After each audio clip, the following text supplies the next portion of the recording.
Bonjour à tous. Donc aujourd'hui on va vous monter en fait une petite variante de cette mouche là. Donc la version originale, je vous dirais, ce qui m'a inspiré un petit peu mon montage, c'est la Scotty McFly. Donc une petite mouche qui a été créée surtout pour la Chigan. Vraiment un patron qui marche très bien.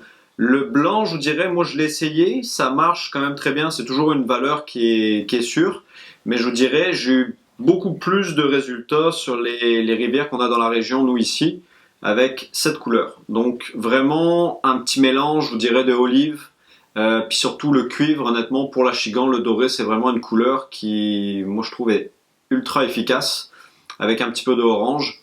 Donc faites une petite variante, je vous dirais, de la Scotty McFly. Donc c'est ça qu'on va monter aujourd'hui. C'est pas une mouche qui demande énormément de matériaux non plus, qui est quand même assez simple, je vous dirais, à monter. Donc c'est le montage qu'on va vous montrer. Donc pour ça, vous allez avoir besoin, je vous dirais, d'un hameçon. Moi, ce que j'utilise beaucoup, en fait, parce que le patron original est monté sur des hameçons à streamer assez classiques, style Mustad 96-71. Moi, je préfère tout ce qui est hameçon un peu plus Stinger. Oh, excusez. Par exemple, vous voyez les Arex, les NS 122, donc les Light Stinger en taille 2. Ça, c'est vraiment, je vous dirais, taille 2, taille 4, mais je descends pas vraiment plus bas que ça pour la Chigan. À la limite, vous pourriez les monter un petit peu plus petites pour la truite, ça marcherait sûrement très très bien aussi. Vous allez avoir besoin donc de lapin, donc de strips de lapin, mettons régulières, dans le 1,8 de large. Moi, la couleur que j'ai utilisée, vous voyez, c'est le Golden Olive. Vous pourriez le faire aussi avec un olive, dark olive, peu importe, ça va être vraiment à votre goût. On prend aussi donc tube de millard. Là, vu que j'ai un hameçon qui est quand même assez gros, avec un cône, vous voyez, en laiton, taille médium, vous pourriez prendre à large aussi. Je vais prendre un tubing dans le large. Si vous voulez monter un petit peu plus petit, vous pourriez prendre du médium. C'est simplement pour que ça passe, en fait, je vous dirais, autour, en fait, par-dessus le cône. Et donc pour ma version, je vous dirais, c'est qu'après je viens finir ça avec du schlappen pour faire la collerette. Donc c'est pas mal les trois matériaux, je vous dirais, que vous allez avoir besoin, à part votre hameçon puis votre cône. Au niveau du fil, j'utilise du UTC 140 dans le FL orange. Vous pourriez le faire avec la couleur un petit peu que vous voulez. Mais vous voyez, on va avoir quelques petites parties où le fil va quand même être visible, donc ça donne une petite touche un peu de couleur fluo qui est quand même intéressante. Donc là, en fait, pour commencer, je vais prendre un petit peu de fil de plomb. Je vous dirais, je vais m'en servir pour barrer en quelque sorte un petit peu mon cône aussi. Donc en fait, vous voyez, je vais enrouler une petite longueur. Ce que j'ai est quand même assez petit, donc je le replie un petit peu sur lui-même. Honnêtement, c'est un petit peu optionnel, mais ça va vous aider à ce que le cône tourne pas, puis si votre cône est fixe, ça va aider un petit peu au niveau du montage. Donc vous voyez, une fois que mon fil de plomb est enroulé ici, on va vraiment juste le faire coulisser, puis la côté dans le trou pour barrer, si vous voulez, un petit peu le cône. Donc ensuite, on va venir mettre du fil de montage ici, sur toute notre la hampe. Pour barrer un petit peu tout ça, puis éviter que ça glisse.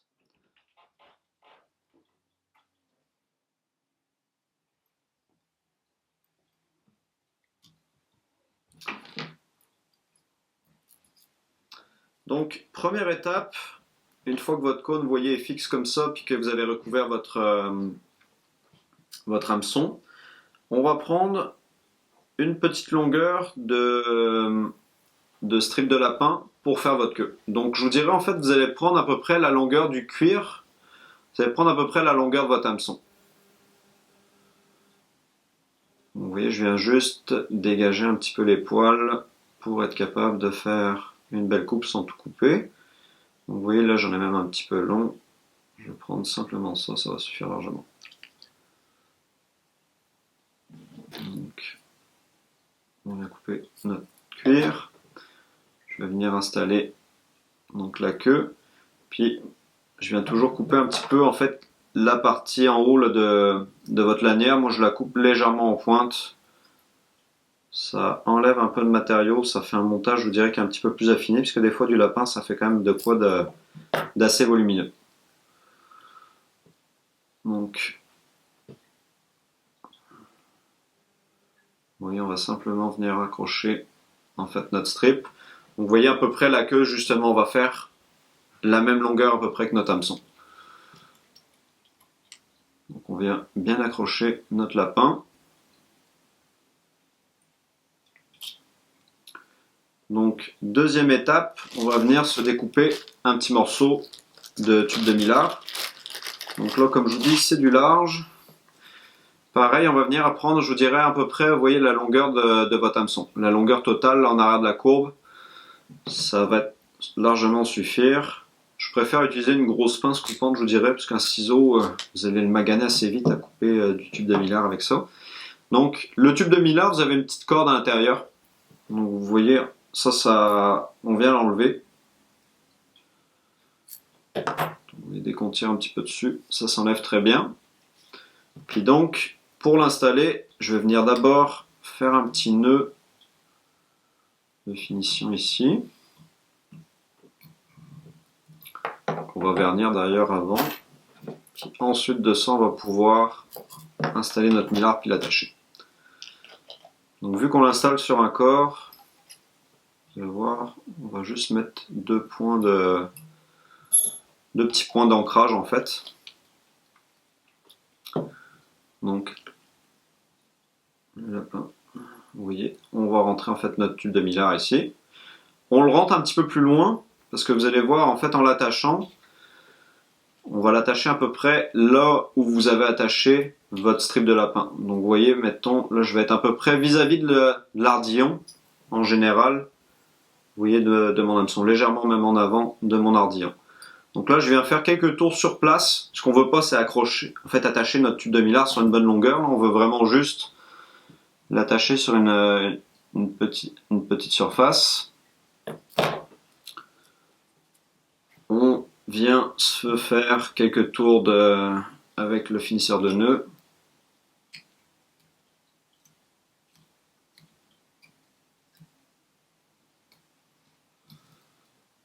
Donc là, n'hésitez pas à en faire un deuxième coup parce qu'à l'arrière, comme ça, c'est là que votre matériel va s'user le plus sur les dents du poisson. Donc, vous voyez. Notre partie arrière du corps est bien fixée. On va quand même vernir ça pour pas que ça bouge.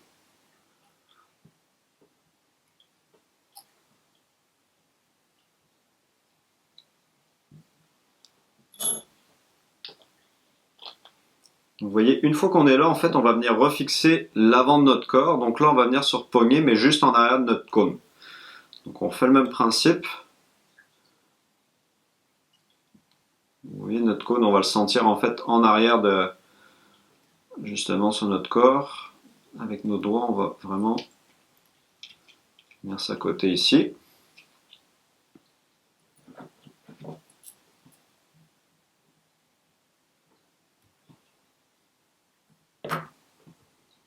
Donc, une fois que vous êtes ici, vous allez pouvoir effilocher justement la partie arrière du tube de millard. Là, ça va créer un peu plus de volume, ça va faire un bel effet brillant aussi. Ça va emprisonner un petit peu votre lapin pour éviter qu'il vienne des fois se mélanger dans la pointe de l'hameçon.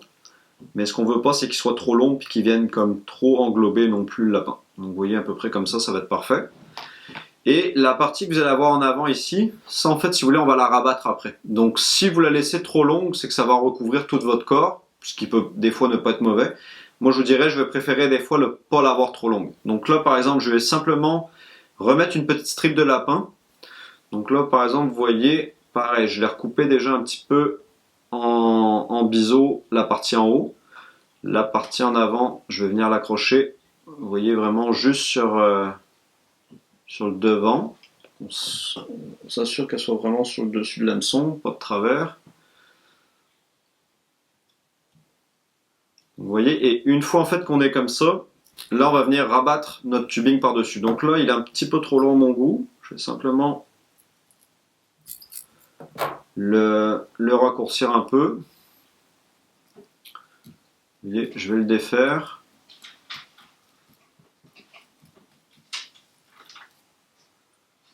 Donc s'il est encore un peu trop long, on peut toujours le raccourcir aussi après.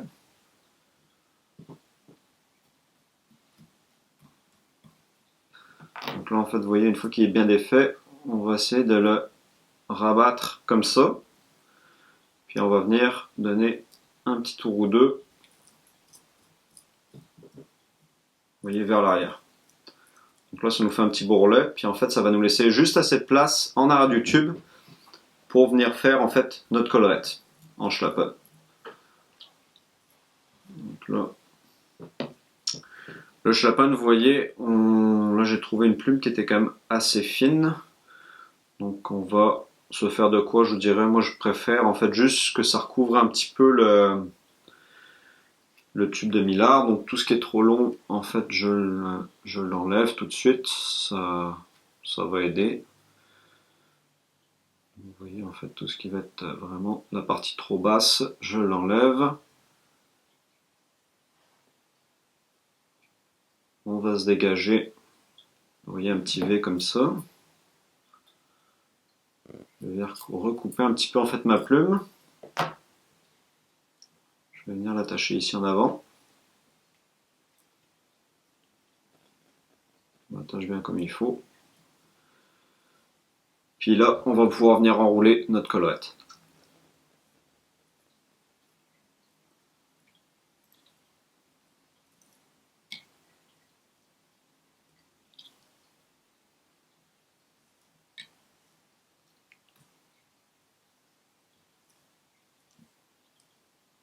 Donc là, vous voyez, on l'a fait rentrer en fait un petit peu sous le cône. De toute façon, ça va comme le barrer en quelque sorte, puis ça va se faire cacher après par le fil. Donc vous voyez, même là, un petit peu ce qui va être encore un peu trop long, je l'enlève tout de suite.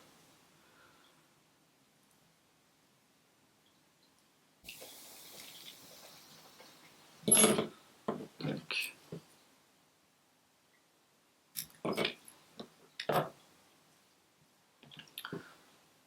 Quelques tours de finisseur de nœud.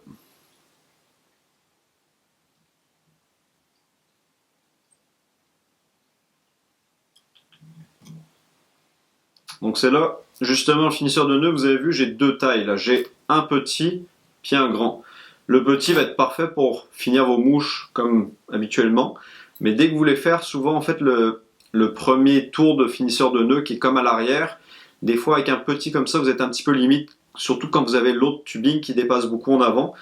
Donc c'est là que des fois, avoir un finisseur de nœud plus grand, là, les 6 pouces de long, généralement, c'est là que ça peut être intéressant d'avoir comme outil. Vous voyez, là j'ai fait mes deux tours, puis notre mouche est prête. Donc là j'aurais simplement à rajouter un petit peu de vernis. Donc des fois ce qu'on va faire par exemple quand c'est comme ça, puis que là on a pas mal quand même de matériaux dans les jambes, vous voyez, je peux simplement prendre une petite goutte, je vais la faire glisser en fait comme ça à l'intérieur. Puis vu que le fil est quand même bien protégé, de toute façon ça bougera pas du tout. Donc une fois que vous voyez c'est placé, je redonne un peu de la forme à mes matériaux, parce que s'il y a un petit peu de vernis dessus, je veux pas qu'ils se fassent tout écraser, qu'ils gardent leur forme. Puis vous voyez, notre mouche va être finie. Donc là la collerette est un petit peu plus longue que par exemple sur mon modèle que j'avais fait au début. Mais vous voyez, avec plus de couleurs. Donc vous êtes capable de varier un petit peu. Je l'ai même faite pour m'amuser, je vous dirais, cette mouche là sur un autre hameçon, qui est les Arex, les TP 650, qui ont comme un œillet qui remonte vers l'intérieur en fait. Donc c'est un hameçon un peu plus pour comme vraiment rebondir sur le fond si vous voulez, avec un petit rattle aussi qui est dans le tube de Millard. Donc ça va être vraiment quelque chose que je vais essayer pour le doré, pour vraiment les ricocher sur le fond puis limiter le plus possible l'accrochage. Donc on a des variantes possibles à l'infini, je vous dirais, là, sur ce genre de mouche. Mais le lapin, moi je trouve, c'est souvent beaucoup plus durable que le marabout. Donc c'est pour ça que une petite variante, là on va l'appeler la Bunny McFly, ça serait sûrement très approprié. Merci à tous, puis bon montage.